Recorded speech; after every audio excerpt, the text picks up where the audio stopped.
Bună, eu sunt Andrei, antrenor personal de elită și creatorul programului de antrenament pentru fesieri specific pentru femei din comunitatea Woman Fit. Te-ai întrebat vreodată cum ar fi să ai acces la un program de antrenament pe care să-l poți face acasă, cu exerciții executate corect, explicate pas cu pas, care să-ți aducă rezultate eficiente, rapid și care să nu-ți ia mult timp atunci când faci acest program?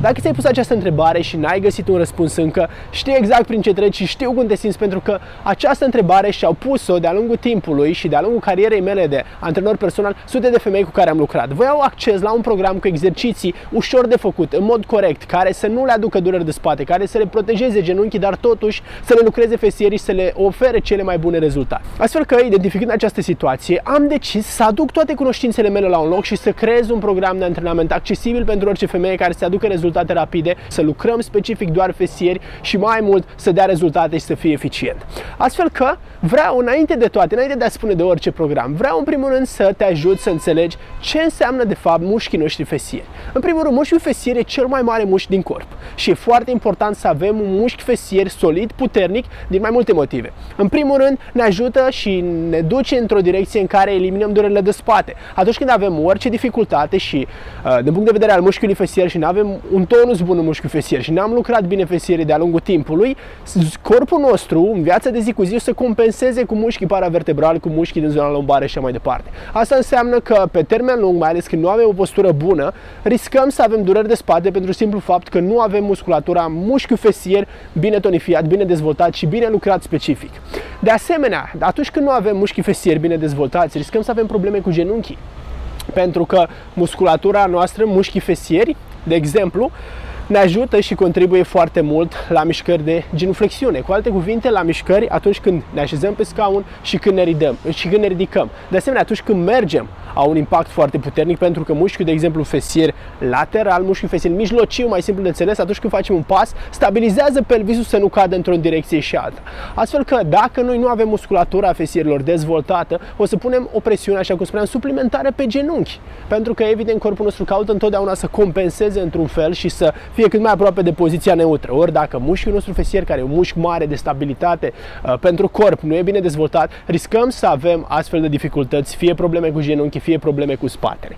Acum, abordând această perspectivă, mergând într-o perspectivă estetică, se întâmplă ca, de-a lungul istoriei, mușchii fesieri, ca zonă, să zic, din punct de vedere strict estetic, de atractivitate, să fie una de interes, atât pentru femei cât și pentru bărbați. Sunt o mulțime de studii care arată că persoanele care intră într-un program pentru fesieri sau își antrenează fesierii, o fac în primul rând, înainte de sănătate, pentru a arăta mai atractiv, pentru a arăta mai bine, ceea ce e perfect normal și corect. Și acesta e motivul principal, printre altele, pentru care am creat acest program, să ofer femeilor șansa, care nu pot merge la sală, care poate au copii, care au un stil de viață aglomerat, care din orice motiv nu reușesc să urmeze un program complex cu antrenor personal și așa mai departe. Am decis să fac acest program super accesibil în primul rând și în așa fel încât să îți aducă rezultate eficiente, rapide, de acasă, cu exerciții clare, explicate pas cu pas, ca tu să ai o tehnică corectă și să elimini orice risc de a te accidenta, de a te lovi, de a pune presiune pe spate sau pe genunchi.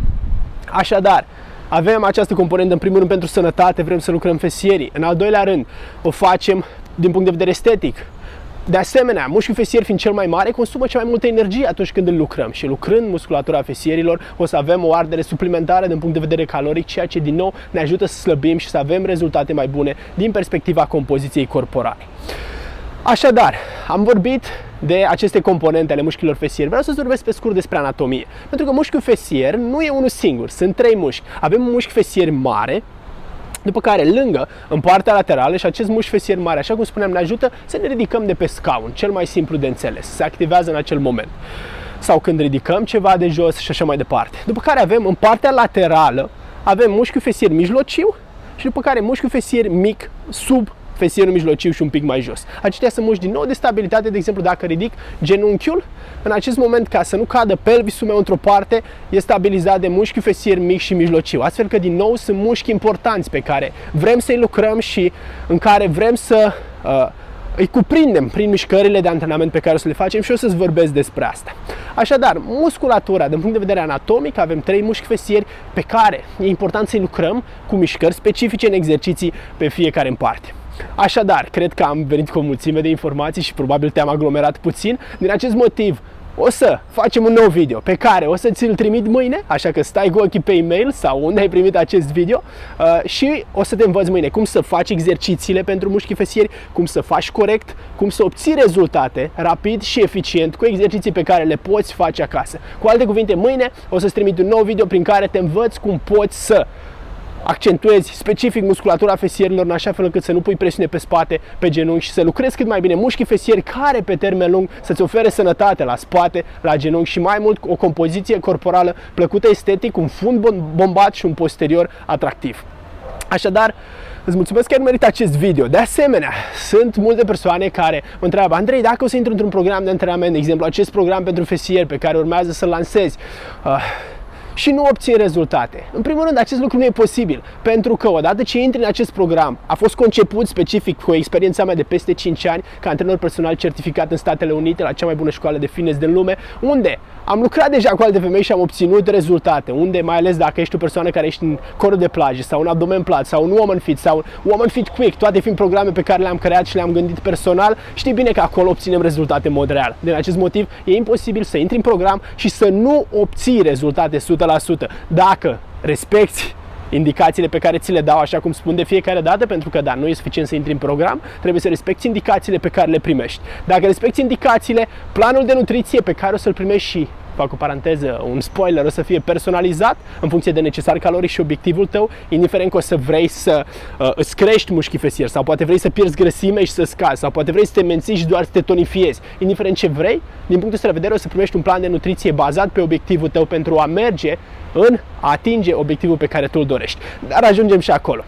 Așadar, sper că te ajută acest conținut. Mâine îți voi trimite un nou conținut educațional. Te rog, dacă ai orice întrebare despre antrenamentul mușchilor fesieri, despre musculatura fesierilor, lasă-mi, te rog, un comentariu sub acest video să vin cu un nou conținut util și relevant pentru tine, care să te ajute să obții un posterior tonifiat, plăcut estetic și mai mult care să ofere sănătate întregului tău corp. Îți mulțumesc mult, ai grijă de corpul și de sănătatea ta și ne vedem mâine cu un nou video educațional pentru musculatura fesierilor.